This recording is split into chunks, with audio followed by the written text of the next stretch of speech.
हो, हे साईडला भरत यायला लागलो आपण असं.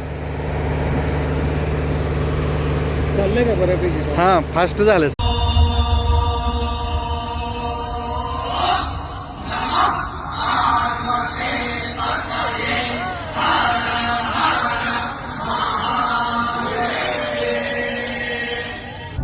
तर हॅलो एव्हरीवन, आजचा ब्लॉक नाईटचं. तर आमचे मालक सांगाले की काम आम्हाला इथलं मटर टाका बॉबकेटमध्ये आणि इथलं मटर चाललं डायरेक्ट बॉबकेटमध्ये. हो का बॉबकेट, हो का शंकरांना आमचे कसं बघते ते.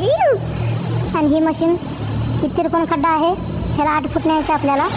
तर हो का विशाल कसं बघा कसं मशीन चालते. हो का, आणि आमचे मालक हो का इथं बघाले की नाईटला किती काम आहे किती नाही, कसं चालू आहे नाईटला बघाले की. आज नाईट पूर्ण 4 वाजेपर्यंत करायचं आहे आपल्याला. आणि हो का की आता डिझेल घेऊन आमचा एक माणूस आलेला आहे, तुम्हाला दाखवतो ना. आता थांबा, डिझेल घेऊन आले माणूस तुमचं. हो का, आता मला म्हणते व्हिडिओ काढू नको रे बाबा माझं, तरी सुद्धा काढलं ह्याचा व्हिडिओ. हे अंजली तुमचं मेरे हो का डिझेल कॅन. हो का चड्डीवरच आले चड्डीवरच आले आमचा माणूस. बघा की पुढं. चला, गुड नाईट एव्हरीवन. पुढच्या ब्लॉगमध्ये नेक्स्ट जरूर भेटू.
तर हॅलो एव्हरीवन, आजचा ब्लॉग नाईटचं. तर